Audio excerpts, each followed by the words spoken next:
اس video کے اندر ہم discuss کریں گے چارج کے بارے میں اور فریمنگ آف چارج کس طرح کیا جاتا ہے، کس طرح فرد جرم عائد کیا جاتا ہے۔ یہاں پہ میں آپ لوگوں کو بتاؤں، یہ جو چارج ہے نا، یہ کوئی وہ نہیں ہے جو آپ فزکس میں پڑھتے ہیں، الیکٹرانک چارج کرنٹ نہیں ہے، نہ ہی یہ چارج وہ ہے جو ہم اکثر کہتے ہیں کہ جی میں فلاں بندے سے میں نے اتنے پیسے چارج کیے ہیں۔ ٹھیک ہے جی، یہ جو ایکچولی چارج ہے قانون کے اندر، سی آر پی سی کے اندر، کرمنل جسٹس سسٹم کے اندر چارج کا مطلب ہوتا ہے فرد جرم، یعنی الزام، آفیشلی الزام جو آپ اگلے کے پہ اوپر لگاتے ہیں۔ ٹھیک ہے جی۔ اچھا جی، سب سے پہلے اگر ہم انٹروڈکشن کی بات کریں تو دیکھیں، جب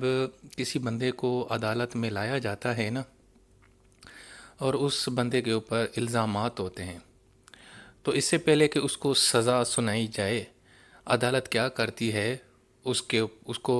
جو الزامات ہوتی ہیں وہ پڑھ کے سناتی ہے، جس کو ہم بولتے ہیں فریمنگ آف چارج، یعنی اس کے اوپر کیا کیا الزامات ہیں وہ اس کو بتاتی ہے، تاکہ وہ بندہ جو ہے نا اس کو پتہ چلے کہ بھائی جان مجھے کس جرم کے اندر سزا دی جا رہی ہے، کیوں دی جا رہی ہے، اور دوسرا یہ کہ وہ پھر اپنی تیاری کرے تاکہ وہ اپنا کیس فائٹ کر سکے۔ اس کو پورا یعنی کہ یہ رائٹ ہے اس کا کہ اس کو پورا پتہ ہونا چاہیے کہ یار میرے اوپر کیا کیا الزامات لگائے گئے ہیں اور مجھے کن الزامات کا سامنا کرنا پڑے گا۔ دیکھیں، یہ جو نیچرل جسٹس ہے نا، اس کا ایک بنیادی اصول ہے جس کو ہم کہتے ہیں آر ڈی الٹرم پارٹم۔ اس کا مطلب یہ ہے کہ بھائی قانون میں ہر کسی کو آپ نے موقع دینا ہے، چاہے وہ ملزم ہو چاہے وہ معصوم ہو،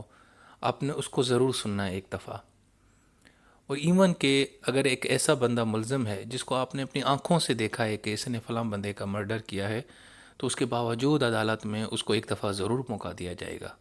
کہ ہاں بھائی بتائیں یہ آپ نے جرم کیا ہے، اب اس کے بارے میں آپ کیا کہتے ہیں۔ ٹھیک ہے جی۔ سو یہ بڑا اہم چیز ہے کہ ہمارا جو قانون ہے، ہمارا جو جسٹس سسٹم ہے، وہ ایک ملزم جس کے اوپر الزام ہے اس کو بھی پروٹیکشن دیتا ہے، اس کے حقوق اس کی جو حقوق ہیں ان کو بھی یہ سیکیور کرتا ہے۔ سو یہ جو چیز ہے نا، یہ بڑی اہم ہے۔ سو چارج کے اندر ہم ایکچولی کیا کرتے ہیں کہ ہم جو اکیوزڈ بندہ ہے اس کو پڑھ کے سناتے ہیں کہ بھائی آپ کے اوپر یہ الزامات ہیں۔ ٹھیک ہے جی۔ اب اس حوالے سے جو چارج کی ڈیفینیشن ہے، عام طور پہ چارج کا مطلب ہے کہ اکیوزڈ بندے کو بتانا کہ بھائی کن گراؤنڈز کے اوپر آپ کے اوپر یہ الزامات لگائے گئے ہیں، یا اگر جو سیکشن 4C ہے سی آر پی سی کا، اس کے تحت دیکھیں، یا اگر ہم اس کو بالکل آسان کریں تو چارج ایکچولی ایک ایلیگیشن ہے، یہ ایک الزام ہے، فارمل ایلیگیشن ہے، عدالت لگاتی ہے، میجسٹریٹ لگاتا ہے ایک بندے کو اور کہتا ہے کہ بھائی آپ کے اوپر یہ الزام ہیں،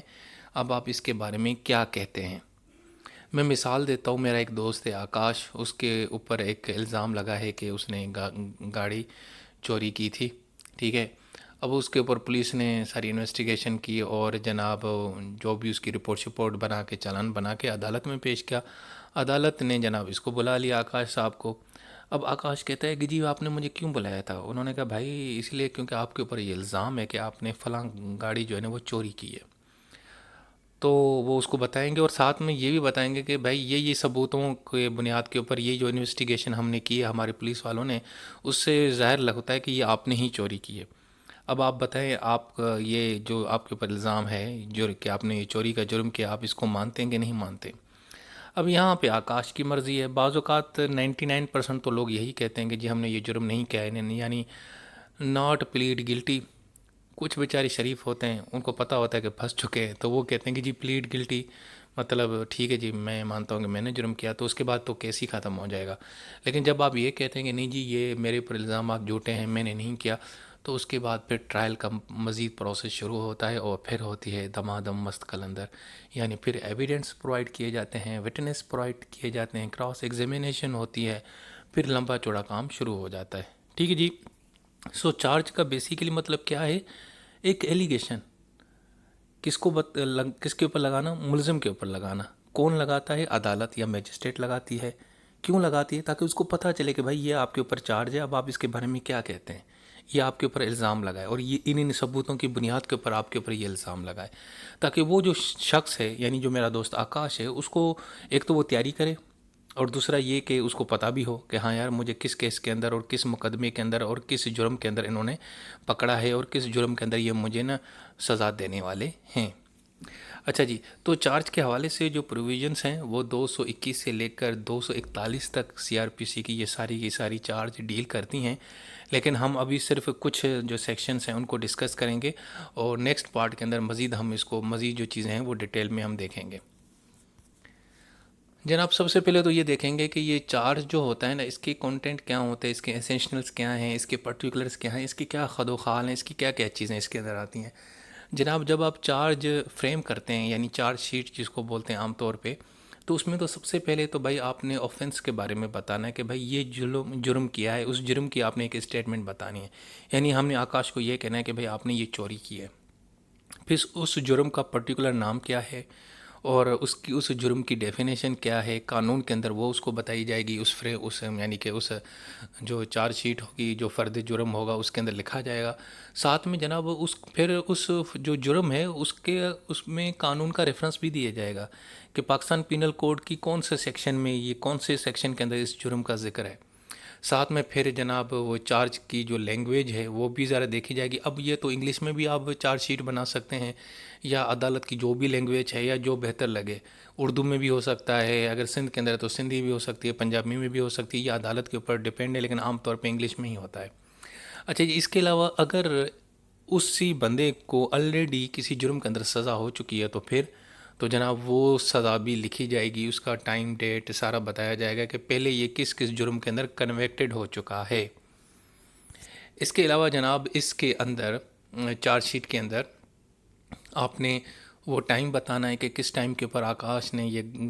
گاڑی چوری کی، کس جگہ سے کی، کس بندے کی گاڑی چوری کی، اور کیا کیا چیزیں اس کے ساتھ ہیں، ٹھیک ہے جی۔ اور ساتھ میں پھر یہ بھی بتایا جائے کہ اس نے یہ کس طرح یہ کام کیا، کس طرح یہ واردات ڈالی، کس مینر سے یہ اس نے چوری کی، کس مینر سے یہ جرم اس نے کیا، ٹھیک ہے جی۔ سو یہ ساری چیزیں ہیں کنٹینٹس، پرٹیکولرس، اسینشنلس۔ یہ سوال میں آتا ہے کہ جو چارج ہے جناب اس کے کون سے اسینشنلس ہیں، تو یہ آپ نے 7-8 لکھ دینے ہیں، ٹھیک ہے جی۔ یہ تو بہت ہی آسان ہے۔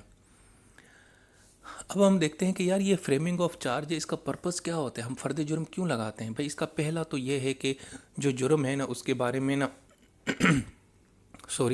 اس کی پریسائز اور کنسائز اسٹیٹمنٹ بتائے جائیں کہ بھائی یہ جرم ہے، یہ جرم تم نے کیا ہے، اور ساتھ میں پھر جناب ثبوت بھی دینے ہیں کہ بھئی اگر ہم تمہارے اوپر یہ الزام لگا رہے ہیں، اگر عدالت آکاش کو کہتی ہے کہ اگر تمہارے اوپر یہ الزام لگا رہا ہے تو اس کے حوالے سے یہ ثبوت ہیں، یعنی کہ سی سی ٹی وی سے پتہ چلتا ہے کہ تم نے گاڑی چوری کی ہے۔ اچھا جی، اس کے علاوہ تاکہ پھر کیس مزید کی پروسیکیوشن شروع ہو سکے، جو اگلی پارٹی ہے وہ اس کے اوپر کیس چلا سکے، اور آکاش کو بھی پتہ چلے، ملزم کو بھی پتہ چلے کہ بھائی اب کیس شروع ہونے والا ہے، ساتھ میں وہ پھر کیس کے لیے تیاری بھی کر سکے، یعنی ڈیفینس اگینسٹ دا کیس، وہ کیس کی تیاری کر سکے، اس کا یہ رائٹ ہے، تو اس کو پتہ چلے، ٹھیک ہے نا۔ یہ بھی تو ہو سکتا ہے نا کہ سی سی ٹی وی کے اندر وہ کوئی اور بندہ تھا جو ہم شکل تھا آکاش کا، اور انہوں نے اس کو پکڑ لیا۔ اس کے علاوہ جناب یہ چارج شیٹ کا مقصد یہ بھی ہوتا ہے تاکہ جو اکیوزڈ ہے اس کے ساتھ کوئی زیادتی نہ ہو، یعنی کوئی اس کے ساتھ کوئی تعصب نہیں ہے۔ دیکھیں ملزم جو ہے نا، وہ ملزم اور مجرم میں بڑا فرق ہوتا ہے۔ ملزم صرف الزام ہے نا، لیکن اگر آپ اس کو اس طرح ٹریٹ کرو کہ نہیں جی یہ مجرم ہے، اس نے کیا، تو یہ تو غلط بات ہے۔ ملزم کو صرف آپ نے نارملی ٹریٹ کرنا ہے جس طرح ایک عام بندے کو کیا جاتا ہے، ٹھیک ہے۔ سو یہ چارج شیٹ کا مقصد ہی یہ ہوتا ہے تاکہ اس کو پتہ چلے، یہ نہ ہو کہ بغیر بتائے اس کو نہ ٹھوک دیں اور جناب اس کو سزا سنا دیں، ایسے تو نہیں ہوگا نا۔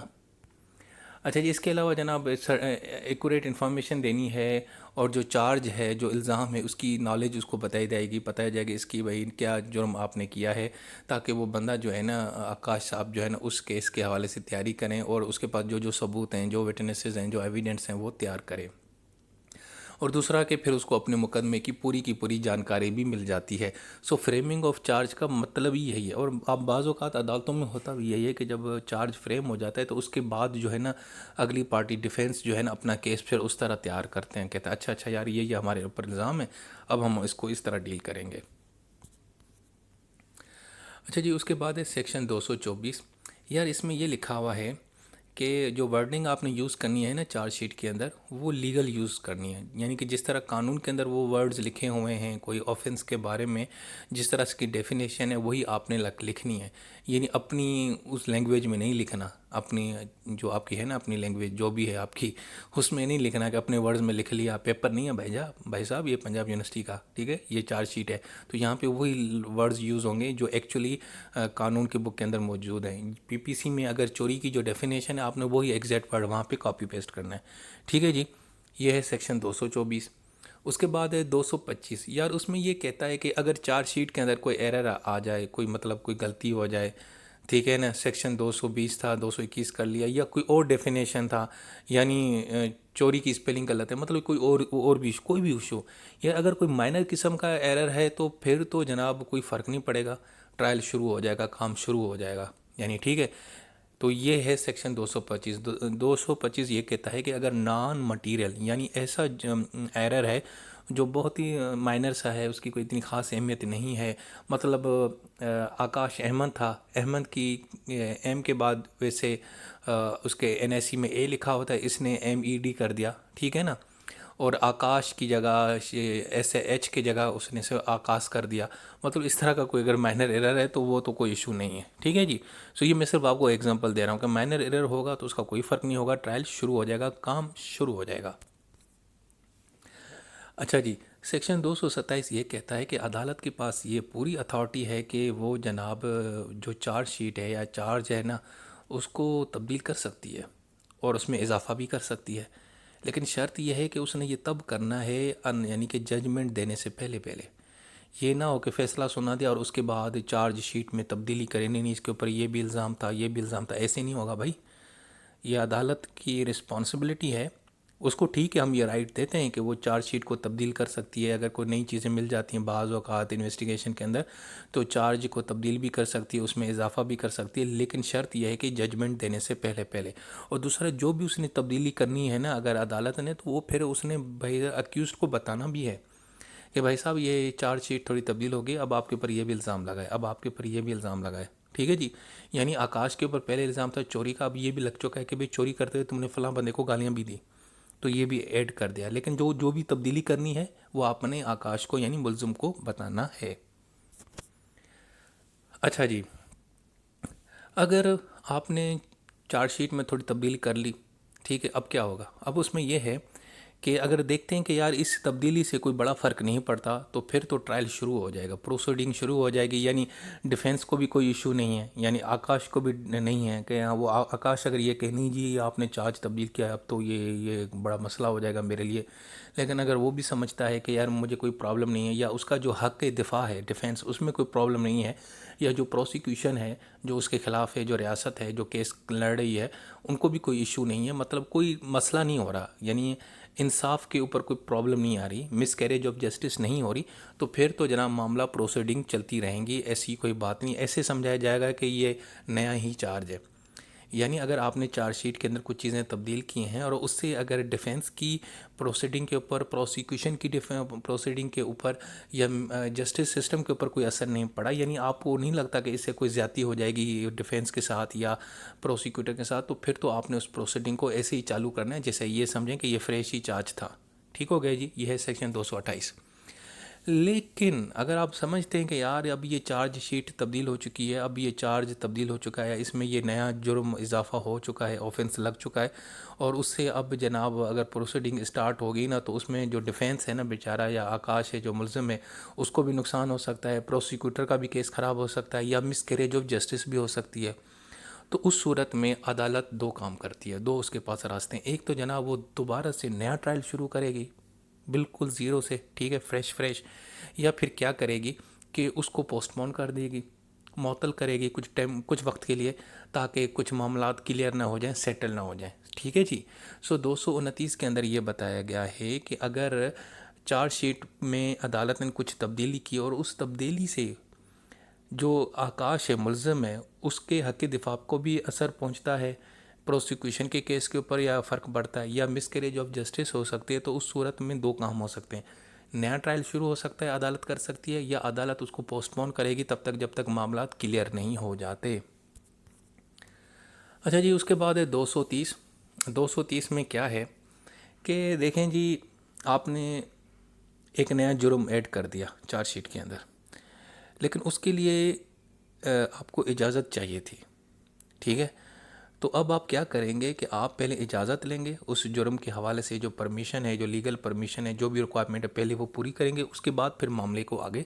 چڑھائیں گے، یعنی کہ کیس آگے نہیں چلے گا۔ ٹھیک ہو گیا جی۔ اور اس میں ایک یہ بھی چیز ہے کہ اگر آپ نے آلریڈی پرمیشن لی تھی تو پھر تو کوئی ضرورت نہیں تھی، لیکن اگر آپ نے کوئی ایسا جرم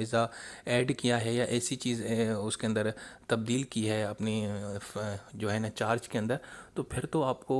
اور اس کے لیے اجازت ضروری تھی، یعنی کہ جو لیگل اتھارٹیز ہیں، جو ہمارے بڑے بھائی لوگ ہیں، ان کی اجازت ضروری تھی، تو پھر تو آپ کو جناب وہ اجازت لے کے اس کے بعد ہی کنٹینیو کرنا ہے۔ اگر آپ سمجھتے ہیں کہ نہیں جی وہ آلریڈی ہم نے پرمیشن لی ہوئی ہے اور تو پھر تو کوئی ضرورت نہیں ہے۔ اس کے بعد ہے جناب 231۔ اب 231 میں یہ کہتا ہے کہ اگر آپ نے جب چارجز تھے اس کے اندر کچھ چیزیں تبدیل کیں، فرد جرم کے اندر کوئی چیز تبدیل کیا، اضافہ کی، تو اس کے بعد پھر پروسیکیوٹر اور ڈیفینس یعنی جو ملزم ہے بیچارہ آکاش، اس کو بھی یہ پورا حق ہے کہ وہ پھر دوبارہ سے وٹنس اور ایویڈنس بلا سکتے ہیں، ٹھیک ہے نا، جو گواہ ہیں وہ بلا سکتے ہیں اور وہ آئیں گے، پیش کریں گے، تاکہ ان کی جو اسٹیٹمنٹ ہے دوبارہ ریکارڈ کی جائیں، کیونکہ اب تبدیل ہو چکی ہے نا بھائی۔ پہلے فرد جرم میں کچھ اور چیزیں تھیں، اب فرد جرم میں کچھ چیزیں اور آ گئی ہیں، تبدیل ہو گئی ہیں، تو اب یہ جو پروسیکیوٹر ہے اور یہ جو ڈیفینس والا ہے، جو ملزم ہے بیچارہ، یہ اپنے گواہ جو بھی ان کے پاس وٹنسز ہیں وہ دوبارہ ریکال کر سکتے ہیں۔ اچھا جی، 232 سیکشن کیا کہتا ہے؟ یہ کہتا ہے کہ اگر مٹیریل ایرر ہو تو پھر کیا ہوگا؟ مٹیریل ایرر کا مطلب ہے کہ اگر فرد جرم کے اندر کوئی ایک ایسی غلطی ہے جو بہت ہی خطرناک ہے، مطلب کہ یار آکاش کے اوپر الزام آکاش نے کی تھی، گاڑی جو ہے نا وہ چوری کی تھی، اور جناب وہ چارج شیٹ کے اندر اس کے اوپر نا قتل کا وہ جو ہے نا وہ سیکشن لگا دیا، ٹھیک ہے۔ اب یار یہ تو بہت ہی زیادتی ہے نا، بیچارے کو چوری کی جگہ وہ جو ہے نا قتل کے مقدمے میں پھانسی پہ نہ چڑھا دیں تو پھر ٹھیک ہے۔ اگر اس طرح کی کوئی بڑا پرابلم ہوگا تو پھر جناب جو ایپیلیٹ کورٹ ہے یا ہائی کورٹ ہے یا کورٹ آف سیشن ہے وہ کیا کرے گی جناب؟ نیا آرڈر دے گی کہ ٹرائل نیا شروع کریں، دوبارہ سے شروع کریں، نیا کریں۔ یہ اتنی بڑی یعنی کہ بھنڈ آپ نے اتنا بلنڈر کیسے کیا ہے؟ ایک چوری والے بندے کے اوپر جو ہے نا وہ قتل کا مقدمہ کا ٹرائل شروع کر کے آپ نے اس کو پھنسا دیا، تو ٹھیک ہے۔ تو اگر اس طرح کا کوئی مٹیریل ایرر ہوگا جو بہت بڑا ہوگا، اس سے پہلے میں نے آپ کو بتایا تھا نان مٹیریل ایرر جو بہت ہی مائنر سا ہوگا، اس میں تو پھر یہ معاملہ چلتا رہے گا، لیکن اگر آپ نے کوئی ایسا ایرر کیا جو بہت ہی بڑی سخت نوعیت کا ہے، جس کے اوپر آکاش بیچارہ جو ہے نا مفت میں مارا جاتا، تو پھر اس کا نیا ٹرائل شروع کرنا ہے۔ اور دوسرا یہ کہ اگر عدالت سمجھتی ہے کہ جو کیس کے جو فیکٹس ہیں وہ جناب صحیح نہیں ہیں، اور جو چارج شیٹ بنائی گئی ہے، جو فرد جرم عائد کیا گیا ہے وہ غلط کیا گیا ہے، اس میں بہت سارے مسئلے ہیں، تو وہ بھائی صاحب اس آکاش صاحب کو جو اس کی جو کنویکشن ہے وہ ختم بھی کر سکتی ہے، ٹھیک ہے، اس کو سیٹ اسائڈ بھی کر سکتی ہے، کوش بھی کر سکتی ہے کہ اس کی جو کنوکشن ہے اس کے اوپر اس کو جو عدالت نے فیصلہ سنا کے اس کو کنوکٹڈ کر دیا ہے کہ بھئی اب تم ملزم سے مجرم بن چکے ہو، تو اس کی وہ کنوکشن بھی ختم کر سکتی ہے۔ اور یہ تب ہوگا اگر کوئی مٹیریل ایرر ہو، کس کے اندر؟ چارج کے اندر۔ چارج کیا ہے؟ فرد جرم ہے۔ فرد جرم کیا ہے؟ ایک فارمل ایلیگیشن لگانا، کس کو؟ ملزم کو۔ کون لگاتا ہے؟ عدالت یعنی میجسٹریٹ، ٹھیک ہے دوستو۔ دوستو یہ تھا ہمارا ٹاپک، اس کی اب یہ سمجھیں کہ اس کا یہ پہلا پارٹ ہے، اور بس اس کے بعد جو دوسری ویڈیو ہوگی اس کے اندر جو ہے نا اس کا دوسرا پارٹ ہے وہ میں ڈسکس کروں گا۔ جناب یہ تھا ہمارا آج کا ٹاپک۔